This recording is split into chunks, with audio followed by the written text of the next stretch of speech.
परमात्मा श्री राधा कृष्ण के चरणारविंदों में शतकोटि नमन। मित्रों को, जिज्ञासुओं को, धर्म प्रेमियों को, ज्योतिष विज्ञान प्रेमियों को हर हर महादेव, बम बम भोले, नमः शिवाय। मित्रों, शास्त्रकार कहते हैं राहु बाहुबलम करोतु विपुलम। राहु ग्रहों में 8वें नंबर का ग्रह। राहु बाहुबलम यानी राहु बाहुबली बनाता है। अब जब व्यक्ति बाहुबली होगा तो शक्ति का प्रयोग करेगा, लेकिन राहु की जो शक्ति है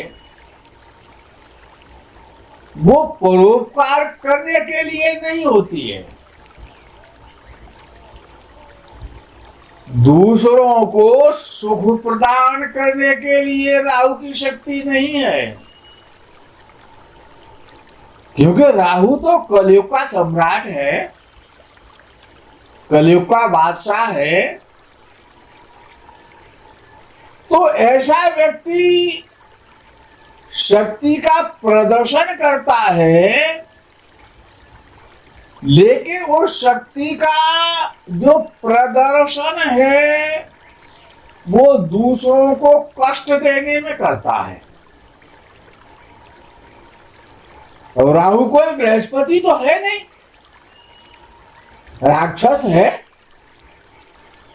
भाई उच्च का हो या नीच का हो, शक्ति तो दोनों में ही होगी ना। अब उच्च का है तो उसमें कुछ पाखंडपन आ जाएगा, दिखावटीपन आ जाएगा। ऐसा लगेगा कि ये साधु है, लेकिन वो साधु होता नहीं है, साधु बनता है। जो राहु प्रधान व्यक्ति होता है, जिसका राहु 10वें भाव में या 3रे भाव में या 6वें भाव में या एकादश भाव में होता है, 7वें या 4th भाव में होता है, 9वें या 10वें भाव में जब राहु होता है, तो ऐसा व्यक्ति वस्तुतः संत तो नहीं हो सकता। परोपकार वाली भावना तो उसकी नहीं होगी, दूसरों को सुख प्रदान तो वो नहीं कर सकता, लेकिन ऐसा नाटक करेगा जैसे कि इससे बड़ा कोई धर्मात्मा ही नहीं है। समय समय पर जैसे बहुरूपिया अपना वेश बदलते हैं, ऐसे कभी वो पैंट शर्ट पहन लेगा, कभी लाल पीले कपड़े पहन लेगा, कभी त्रिपुंड लगा करके माला डाल लेगा, आंख बंद करके भगवान का भजन करने लग जाएगा। लेकिन याद रखना, ऐसे व्यक्ति के पास एक ही सोच होती है, एक ही भावना होती है, एक ही दृष्टि होती है कि राम नाम जपना और पराया माल अपना। ऐसा व्यक्ति हमेशा ये सोचता है कि संपत्ति कैसे आएगी। राहु केंद्र में बैठा हो, राहु त्रिकोण में बैठा हो, राहु 3रे भाव में बैठा हो, राहु 6वें भाव में बैठा हो, राहु 11वें भाव में बैठा हो, याद रखना ऐसा व्यक्ति कभी संत नहीं हो सकता। जब उसका दाव पड़ जाएगा, जब उसके शिकंजे में फंस जाएगा, जब उसके जाल में फंस जाएगा, निचोड़ लेगा। जैसे कि मधुमक्खी के छत्ते में से शहद को निचोड़ लिया जाता है। यदि राहु अच्छा है तो याद रखो, राजनीति करो, पॉलिटिकल बन जाओ, राजनीति के क्षेत्र में काम करो,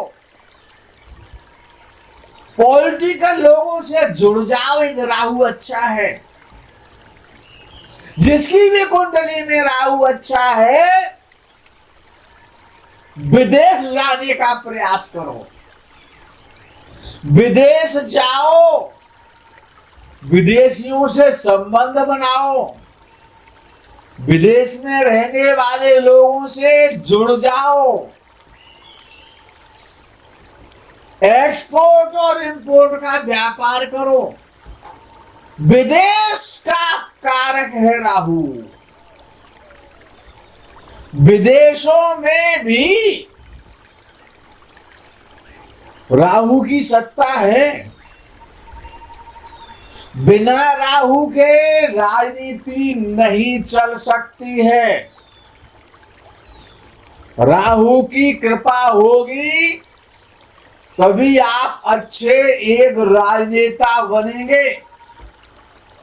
राहु की जब कृपा होगी तभी आप विदेशी व्यापार में सफल होंगे। यदि राहु नहीं चाह रहा है, आप विदेश की यात्रा नहीं कर सकते। विदेश की यात्रा, विदेशियों से लाभ, विदेश में जाना, विदेशियों से संबंध बनाना, एक्सपोर्ट और इंपोर्ट का कार्य करना, सब कुछ राहु पर निर्भर करता है। अच्छा, राहु अच्छा है, राजनीति भी आप नहीं कर पा रहे हैं, पॉलिटिकल भी आप नहीं बन पा रहे हैं, पॉलिटिकल लोगों से भी नहीं आप जुड़ पा रहे हैं, तो जड़ी बूटियों का काम करो ना। जो जड़ी बूटी उगाई जाती है खेतों में, कृषि में जड़ी बूटियों का काम करो, जड़ी बूटियों को पैदा करो। बाबा रामदेव की तरह योग सिखाओ, योग के क्षेत्र में चले जाओ। वो है तो बाबा, जगत बाबा है बाबा रामदेव, लेकिन वस्तुतः वो एक बड़े श्रेष्ठ उच्च कोटि के व्यापारी हैं। राहु आयुर्वेद है, आयुर्वेद, आयुर्वेद का स्तंभ है राहु, जिस पर आयुर्वेद रुका हुआ है। आयुर्वेद का जो लेंटर है ना, आयुर्वेद का जो शीशी लेंटर है, वो राहु के पिलर पर रुका हुआ है। आयुर्वेद की जड़ी बूटियों का काम करो, विदेश जड़ी बूटियों को भेजो, एक्सपोर्ट और इंपोर्ट का जड़ी बूटियों का, औषधियों का काम करो ना। चाहे वो झंडू नाम की फार्मेसी कंपनी है, चाहे वो हमदर्द की कंपनी है, चाहे वो डाबर की कंपनी है, चाहे वो वैद्यनाथ की कंपनी है, ये जितना भी आयुर्वेद है, ये सब राहु है। जड़ी बूटियों का, औषधियों का काम करो। फार्मेसी सेक्टर में चले जाओ, pharma sector, pharmacy sector. Rahu यदि अच्छा है तो विदेशों से सामान मंगाओ और अपने यहां उसको सेल करो, इंपोर्ट करो। विदेशों में जो भी माल तैयार होता है विदेशी कंपनियों के द्वारा, विदेश में जो भी कुछ है वो सब उसका कारक राहु है। अब नेट और इंटरनेट और मोबाइल ये तो सारा राहु है ही है, उसके बिना तो कुछ है ही नहीं, अर्थात राहु के बिना कुछ नहीं है। राहु अच्छा है, ये धनवान बनना है, शराब का काम करो, बॉलीवुड में चले जाओ। अच्छा कुछ भी नहीं कर सकते हो तो अपने बच्चों को, जिनका राहु अच्छा है, उनको माइंड का डॉक्टर बनाओ। राहु माइंड का डॉक्टर है, मेंटल हॉस्पिटल का मालिक है। मेंटल हॉस्पिटल का राहु मालिक है। जेल यात्रा, विदेश यात्रा, जेल में प्रयोग होने वाले सामान, विदेश में जाने वाले सामान, विदेश से आने वाले सामान, समस्त प्रकार की पॉलिटिक्स, समुद्र के किनारों पर बड़े बड़े महानगर, ये सब राहु है। बिना राहु के कलयुग में सफल होना बहुत मुश्किल है। ये जो पोर्ट होते हैं ना, पोर्ट, पानी के जहाजों के द्वारा जो व्यापार होता है, समुद्री व्यापार, जो बंदरगाह होते हैं, पोर्ट होते हैं, पानी के शिप होते हैं, ये सब राहु है। एरोप्लेन नहीं है राहु, याद रखना। लेकिन पानी के द्वारा जितना व्यापार होता है, जो बंदरगाहों के द्वारा जो व्यापार होता है, वो सब राहु है। यदि राहु अच्छा है तो सर्जन बन जाओ, सर्जन। राहु सर्जन बनाता है, डॉक्टरी क्षेत्र में ले जाता है, वैद्य बनाता है, चिकित्सक बनाता है। इस प्रकार के कार्य करने से राहु अति प्रसन्न होगा। राहु यदि केंद्र में है,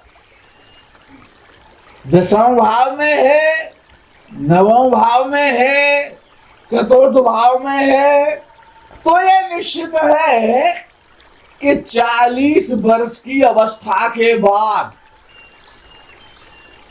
और राजयोग तो देगा। ऐसा हो ही नहीं सकता कि 40 वर्ष की अवस्था के बाद जिसकी भी उन्नति हुई है, यदि वो 40 वर्ष की अवस्था के बाद उन्नति हुई है, तो चाहे वो अडानी क्यों ना हो, जिनकी भी उन्नति 40 वर्ष के बाद हुई है, आप ये समझ लो कि वो राहु की विशेष कृपा है। षष्ठ भाव में स्थित राहु और मंगल, यदि छठवें भाव में राहु और मंगल बैठे हैं तो लक्ष्मी का साक्षात रूप है। मंगल राहु की युति छठवें भाव में लक्ष्मी बाण बनाता है। राहु धन संपत्ति के लिए, व्यापार के लिए राहु मंगल की युति छठवें भाव में एक वरदान है। यदि राहु अच्छा है तो बॉम्बे जाओ, बेंगलोर जाओ, चेन्नई जाओ, सफलता मिलेगी। यद्यपि ग्रंथकारों ने अलग अलग मतों के आधार पर राहु का अपने अपने तरीके से विवेचन किया है, लेकिन राहु जब पंचम भाव में होता है तो अंतर ज्ञान देता है, बहुमुखी ज्ञान देता है, गॉड गिफ्ट ज्ञान देता है। लेकिन पाखंडी भी बनाता है, राजनीतिक बनाता है और मक्कार भी बनाता है, धनी भी बनाता है। बृहस्पति की राशि में राहु, बृहस्पति की राशि में राहु अर्थात मीन राशि का राहु हमेशा अच्छा फल देता है, याद रखना। बृहस्पति की राशि में राहु हमेशा अच्छा फल देता है और षष्ठ भाव में राहु मंगल अच्छा फल देते हैं। पंचम भाव में राहु बहुत अच्छा फल देता है, लेकिन जुए के द्वारा, सट्टे के द्वारा, लॉटरी के द्वारा, शेयर मार्केट के द्वारा अचानक धनी बनाता है। भले ही राहु एक अंधकार में छाया वाला ग्रह क्यों ना हो, लेकिन उच्च स्तर की राजनीति, जीवन में उच्च स्तर की प्राप्ति, ये राहु की अति विशिष्ट कृपा है। मित्रों, आगे राहु का पुनरावलोकन करेंगे। आज यही विराम करते हैं, ऐसी इच्छा हो रही है। हर हर महादेव, बम बम भोले, नमः शिवाय, जय गो माता दी।